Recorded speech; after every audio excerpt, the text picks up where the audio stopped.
안녕하세요. 만나서 반갑습니다. 광우입니다. 제가 여러분들께 윤회와 인과 어변을 주제로 해서 이렇게 지금 강의하고 있는데요. 첫 번째 시간, 두 번째 시간 지나고 이제 마지막 세 번째 시간이 되겠습니다.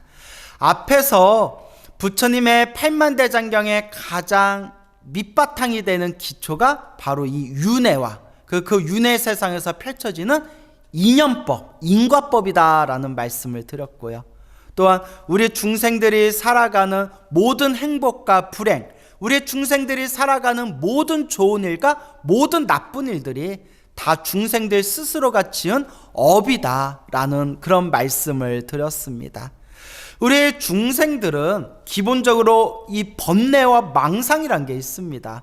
번뇌와 망상이 없으면 중생이 곧 부처고, 원래 본래 부처였지만 이 번뇌와 망상 때문에 중생처럼 살아가고 있다라고 대승경전에서 말하고 있죠.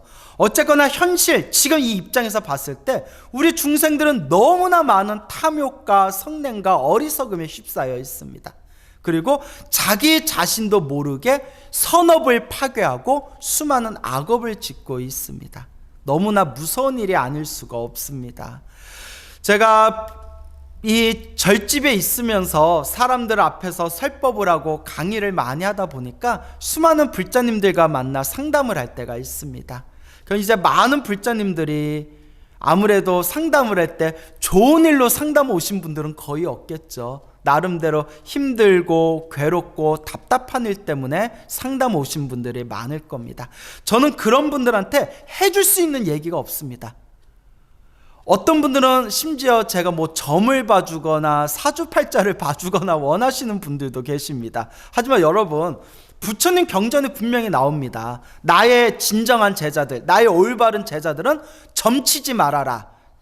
그리고 절대 사람들의 운명, 미래를 봐주지 말아라 라는 구절이 나옵니다.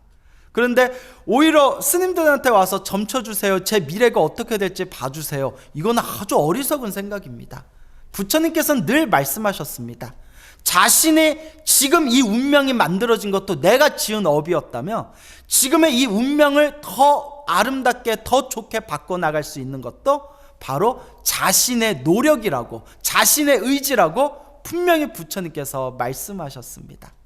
사주팔자 얘기가 나와서 제가 재미난 얘기 잠깐 들려드리자면요, 저도 20대 때 호기심이 나가지고 잠깐 사주팔자를 공부한 적이 있었습니다. 제가 그때 이제 명리학을 공부했는데, 그때 명리학을 공부한다고 또 이렇게 명리학에 관심 있으신 분도 알겠지만 또 책값이 비싸요. 책값이 엄청 비쌉니다. 그래서 그 비싼 책 사놓고 제대로 보지도 않았는데, 제 딴에 이렇게 명리학을 배웠거든요. 가불병전 무기경신인계 자축인묘 진사오미 신유술에 해가지고 이렇게 따지고 뭐하고 이렇게 보는 방법이 있지 않습니까? 그런데 잘 안 맞아요. 제 걸 제가 봤는데 잘 안 맞고, 주변에 있는 사람들 봐줬는데 잘 안 맞더라고요. 그래서 저는 내가 실력이 부족해서 그렇구나. 그래서 더 열심히 공부했더니 한 번씩 귀신같이 맞을 때가 있더라고요. 내가 맞췄어.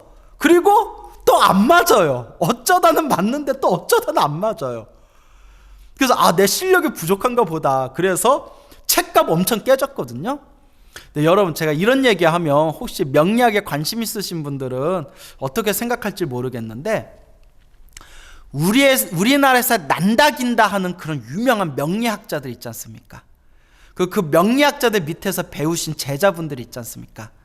그런 분들하고 대화도 나눠보고 그분들의 하시는 말씀도 들었는데, 저는 이제 스님이고 또 저는 명리학으로 업을 삼아서 사는 사람이 아니니까 저한테 솔직하게 말씀해 주시더라고요.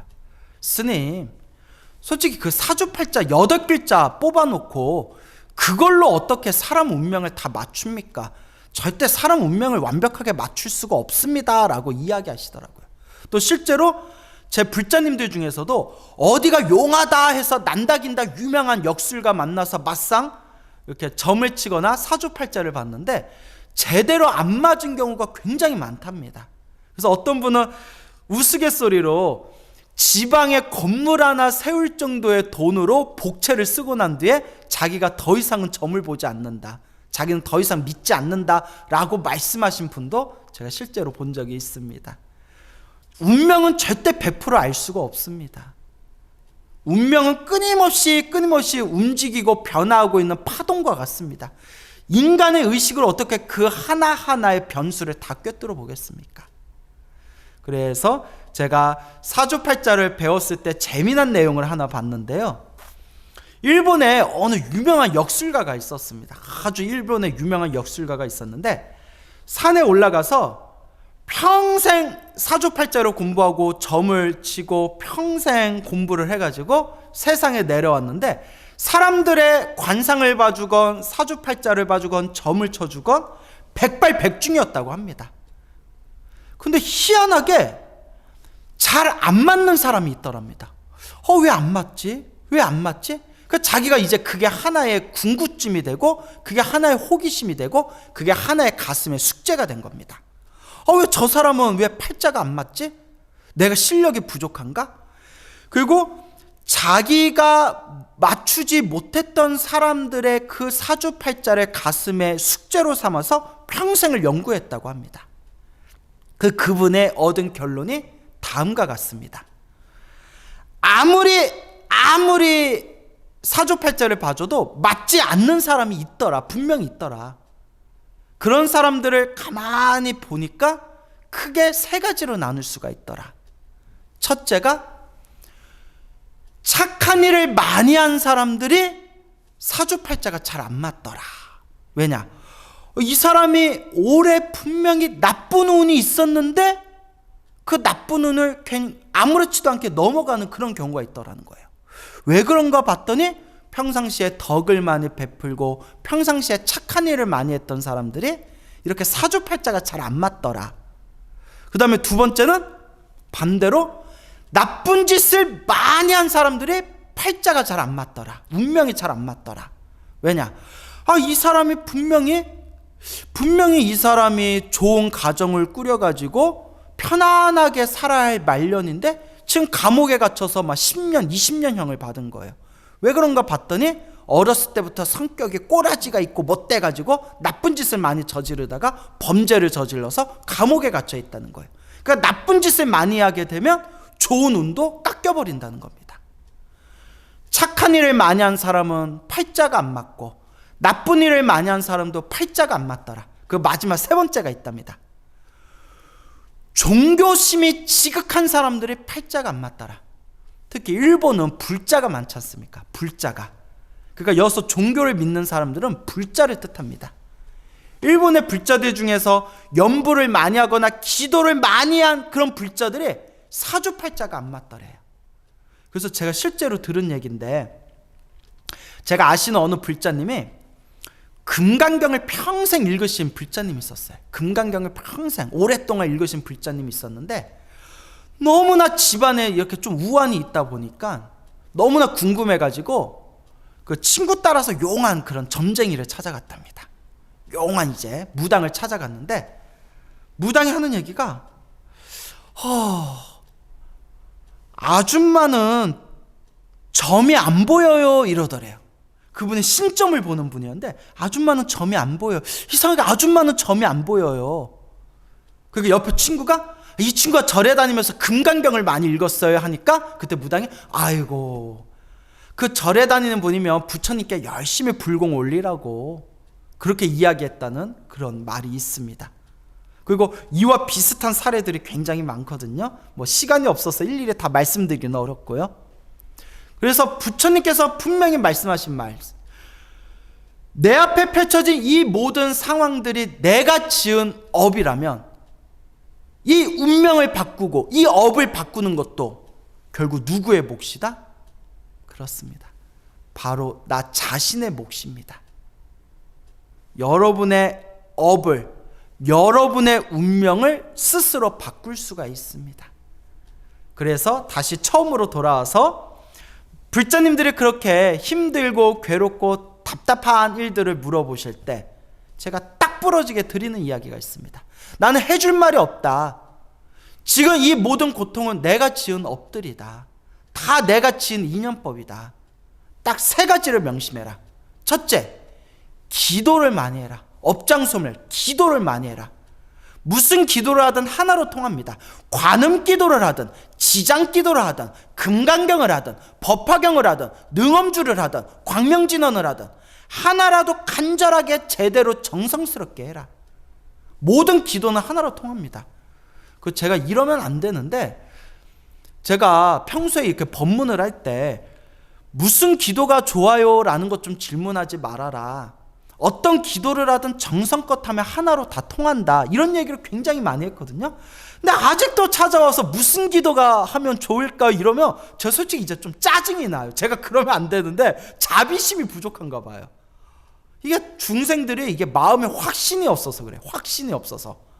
모든 기도의 에너지는 하나로 통합니다. 하나라도 제대로 닦으라. 기도를 많이 하고, 두 번째, 내가 이렇게 힘들고 괴롭고 일에 장애가 많은 것은 박복해서 그렇습니다. 박복해서. 그럼 무엇을 많이 지어라? 복을 많이 지어라. 우리 주변에 보면 볶아 먹는 사람들이 많아요.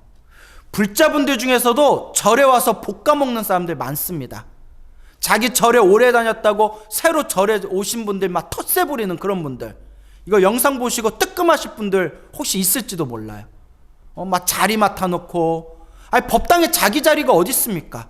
먼저 온 사람이 임자지. 막 자리 맡아놓고 새로운 사람들한테 텃세 부르고, 같이 절에 다니면서 뒤에서 막 스님들 도반들 뒤에서 막 흉보고, 한마디 말을 하더라도 사람들 가슴에 상처기 내는 그런 분들이 가만히 보면 절에 있더라고요.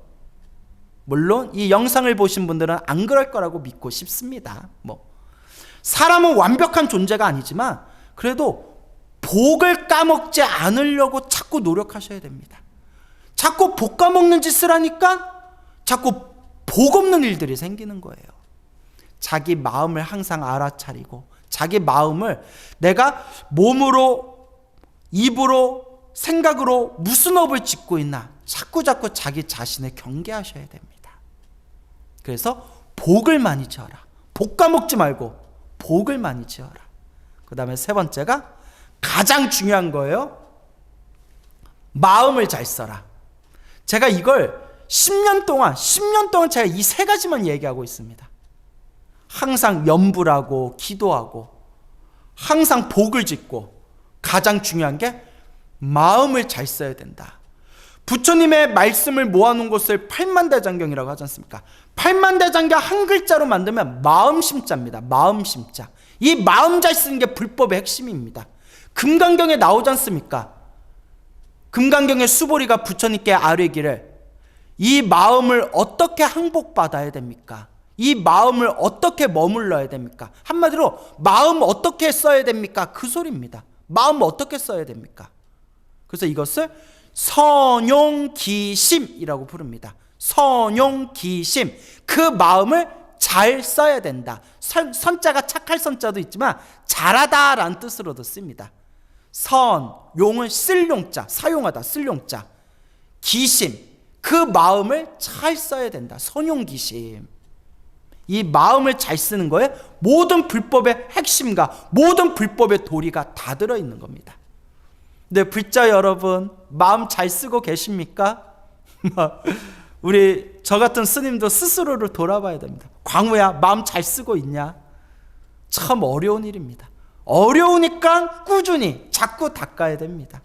저 부처님이 되는 그날까지 자꾸 닦는 수밖에 없습니다.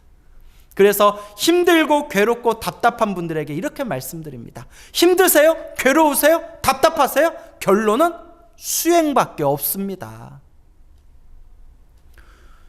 부적 좀 써줘가지고 모든 사람들이 행복해질 수 있다면 제가 제 피를 짜내가지고 부적을 써주고 싶어요. 그런데 그런 거 없습니다. 굿 좀 지내고 제사 좀 지낸다고 일이 술술 풀릴 것 같으면 얼마나 좋겠습니까? 그런 법 없습니다. 부처님한테 뭐 쌀 좀 올렸다고, 부처님한테 물 좀 올렸다고, 부처님 앞에 연등 좀 올렸다고 모든 일이 술술 풀릴까요? 그러면 얼마나 좋습니까? 복은 짓는 거지만, 부처님께 공양하는 복은 짓는 거지만 마지막 결론은 하나입니다. 수행해라. 염불 기도하고 항상 복을 짓고 이 마음을 잘 쓰는 것. 그래서 제가 늘 불자님들께 이렇게 말씀드립니다. 이 세 가지만 천일기도의 마음으로 이 세 가지만 3년을 닦아봐라. 3년 동안 항상 부처님께 부처님 과거 전생에서부터 알고 지었건 모르고 지었건 몸과 말과 생각으로 지은 저의 모든 업을 참회합니다 부처님 라고 정말 피눈물 흘리는 마음으로 기도해보고, 그리고 입으로 몸으로 생각으로 더 이상 볶아먹지 말고 끊임없이 자꾸 다른 사람들을 위해서 복을 짓고, 가장 중요한 거, 이게 제일 중요합니다. 마음을 잘 써라. 평상시에 마음을 잘 써라. 이렇게 천일기도하는 마음으로 3년만 닦아봐라. 그래서 제 주변에 불자님들 중에 이 세 가지를 잘 닦아가지고 너무나 마음이 편안해지고 너무나 힘들고 괴로웠던 일들을 극복하고 너무나 신비롭기 짝이 없는 부처님 가피 받은 분들이 있습니다. 그런데 이거는 본인이 닦아야 됩니다, 여러분. 본인이 닦으셔야 됩니다. 아무리 좋은 얘기 100번 들어도 한 귀로 들어오면 한 귀로 나갈 뿐, 결국 본인이 닦아야 됩니다. 여러분들께 세 차례에 걸쳐서 윤회와 인과 어변, 인과, 내가 지은 원인을 내가 그 결과를 받는 업보의 인연, 인과 어변에 대해서 설명드렸습니다. 윤회와 이 인과 어변은 부처님 말씀의 가장 밑바탕, 기초가 되는 것입니다. 아무리 잘 먹고 잘 살아도 윤회의 세상은 영원한 세상이 아닙니다. 항상 이 윤회에서 벗어나고서 영원한 자유인이 될 수 있도록 항상 마음으로 발언하시기 바랍니다. 그리고 지금 이 순간 내 앞에 펼쳐진 행복과 불행은 결국 다 내가 지은 업입니다. 지금 이 순간 나에게 밀어닥치는 그 불행들을 소멸하고 여러분들의 운명을 점점 행복한 길로 만들고 싶다면 항상 기도하시고 염불하시고 항상 복과 선업을 지으시고 항상 이 마음을 잘 쓰는 공덕을 쌓으시기 바랍니다. 분명히 됩니다. 분명히 됩니다. 제 주변에 이와 같이 자신의 운명을 아름답게 변화시킨 불자님들이 굉장히 많습니다. 수많은 불자님들에게 편지를 받았습니다. 심지어는 어떤 분은 저한테 자기 인생의 은인이라 표현까지 쓰셨습니다. 제 법문을 듣고 한번 속눈썹 치고 한번 해보자 하고 기도를 열심히 하고 꾸준히 마음을 잘 쓰려고 노력했더니 너무나 기적 같은 가피를 받았다고, 인생의 은인입니다 라고 그렇게까지 인사하신 분들도 계셨습니다. 이건 절대 제 자랑이 아닙니다. 제 자랑을 하려고 드리는 말씀이 아닙니다. 실제로 이와 같은 놀라운 체험을 하신 분들이 있다는 것을 강조하고 싶어서 드리는 말씀일 뿐입니다. 여러분, 귀로 듣는 것은 의미가 없습니다. 몸으로 닦으시기 바랍니다. 불교는 지식의 종교가 아닙니다. 불교가 지식의 종교면 철학자와 불교학자들은 벌써 다 성불 했습니다. 불교는 체험의 종교, 실천의 종교, 수행의 종교입니다. 여러분들은 지금 이 순간 지금 무엇을 실천하고 있습니까? 항상 자신의 마음을 알아차리고 이 마음을 잘 닦는 그런 올바른 불자의 길을 걸으시기를 제가 간곡하게 권유드리겠습니다. 여러분, 성불하십시오.